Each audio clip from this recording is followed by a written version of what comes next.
Suite à la victoire écrasante du FC Barcelone contre le Real Madrid ce samedi, une fois de plus, le nom de la Pulga refait surface dans les débats. À croire que chaque performance de Lamine Yamal est automatiquement associée à celle de Lionel Messi. Bien sûr, je parle là du génie du football, le seul et unique détenteur de 8 ballons d'or, un nombre de distinctions jamais vues dans l'histoire de cette compétition.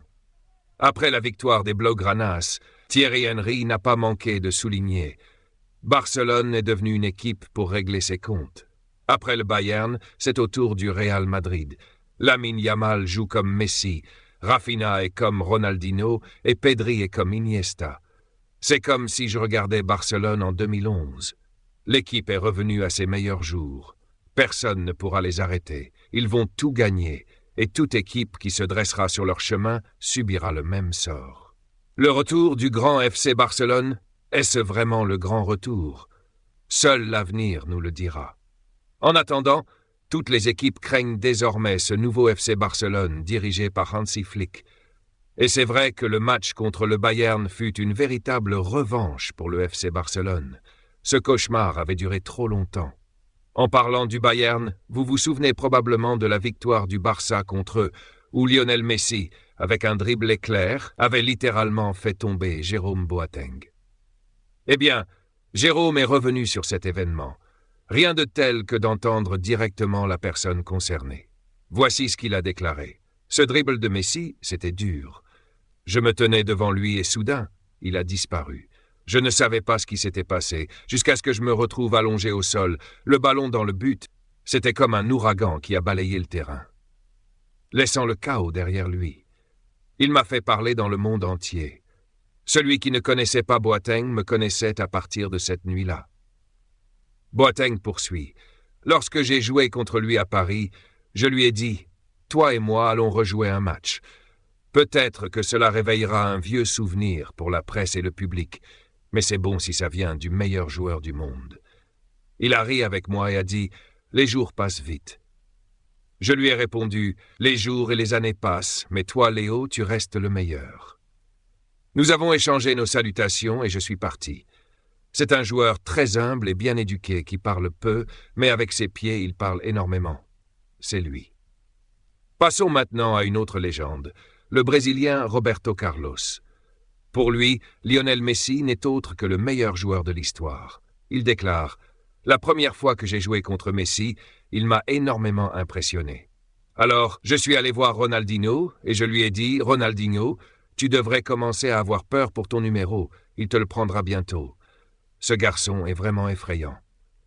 Ronaldinho a souri et m'a répondu « Je suis son professeur, de toute façon, c'est un plaisir pour moi. » Je lui ai répliqué « Professeur, je pense que c'est toi qui apprendras de lui à l'avenir. » Roberto Carlos poursuit « Habituellement, je voyais Ronaldinho et Eto'o briller dans l'attaque, mais ce jour-là, je n'ai vu personne à part un garçon portant le numéro 30, qui volait littéralement la vedette. D'habitude, les joueurs brillent pendant 2 ou 3 ans avant que leur niveau ne baisse. Mais Messi, lui, évoluait d'une manière incroyable année après année. Il a fait la gloire de Barcelone pendant des années et a porté cette équipe seule, ainsi que l'Argentine. 2 équipes, un joueur. Voilà pourquoi il est, à mes yeux, le meilleur de tous les temps. En parlant de Barcelone, il est impossible de ne pas mentionner la montée fulgurante de Rafinha, le Brésilien qui a su convaincre tout le monde ces dernières années, surtout depuis le début de la saison. Mais figurez-vous que Lionel Messi l'avait déjà vu venir, et ce, des années auparavant. Et juste avant de poursuivre, assurez-vous de vous abonner à la chaîne pour ne rien manquer de toutes les prochaines vidéos sur le monde du football et plus encore. Activez aussi la cloche pour être notifié à chaque nouvelle vidéo. Comment le savons-nous? C'est très simple. À l'époque où la Pulga jouait encore pour le Barça et que Xavi Hernandez en était l'entraîneur, Rafinha n'avait pas encore acquis cette confiance que l'équipe place aujourd'hui en lui. En fait, il y a même eu des moments où Xavi l'a sorti du terrain, provoquant la colère de Rafinha. Le voir aujourd'hui capitaine de cette même équipe, avec des exploits à chaque match, montre à quel point la persévérance finit par payer. Revenons à ce que Messi disait à l'époque à propos de Rafinha. Xavi Hernandez, ex-joueur et entraîneur du Barça, raconte. Quand j'étais l'entraîneur de Barcelone, je parlais parfois avec Messi du football et du Barça. Parfois, je me plaignais de Rafinha, mais Messi me disait toujours « Rafinha me rappelle beaucoup Ronaldinho ». Je lui répondais « Tu es sérieux ». Le joueur n'a pas encore atteint ce niveau. Les fans sont en colère contre lui et sa performance est insatisfaisante. Mais Messi insistait « Tu dois lui laisser du temps. C'est un bon joueur qui correspond au style de Barcelone. Il réussira sans aucun doute. » Xavi poursuit.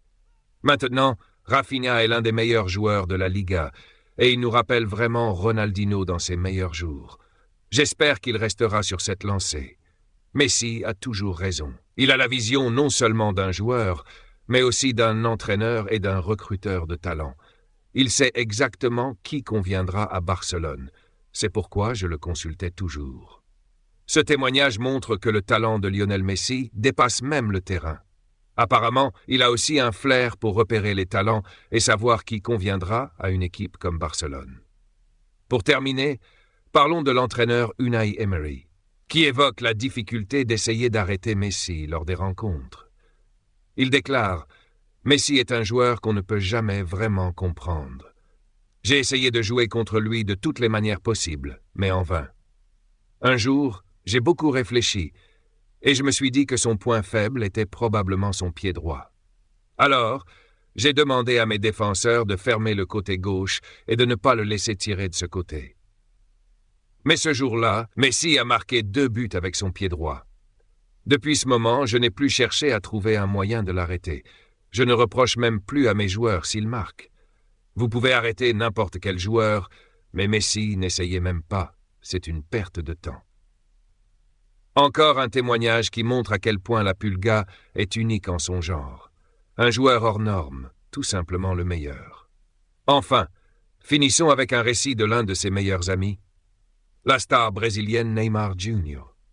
Depuis plusieurs années maintenant, Neymar est éloigné des terrains à cause de blessures. Mais cette anecdote concerne une de ses conversations avec Lionel Messi lorsqu'il est parti aux États-Unis, à l'Inter Miami. Neymar révèle « Messi ? Il me manque. Quand il est allé à l'Inter Miami, je l'ai appelé et je lui ai dit « Félicitations, tu es maintenant en Amérique. » Il m'a répondu « J'ai une nouvelle mission ici. » Je lui ai dit « Je pense que Beckham t'a surtout recruté pour que son équipe soit plus célèbre, pour que les gens te regardent et pour vendre des maillots. Il n'a pas de joueur capable de se battre pour des titres. » Mais Messi m'a rétorqué « Je suis ici pour gagner des titres. Peu m'importe si Beckham veut autre chose. C'est un homme d'affaires. C'est normal. Mais moi, je suis un footballeur et j'ai un but ici. » Neymar continue. « Maintenant, je pense que Beckham a réalisé bien plus que ce qu'il espérait. Son équipe est célèbre. Ses maillots se vendent partout dans le monde, les audiences sont en hausse et il remporte des titres.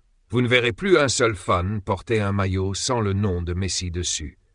Tout le monde veut le voir jouer, marquer et célébrer. Messi a apporté la gloire à cette équipe. Beckham a fait le bon choix en recrutant la bonne personne. » C'est tout pour cette vidéo. On se retrouve bientôt pour d'autres récits fascinants autour de ce joueur emblématique, Lionel Messi.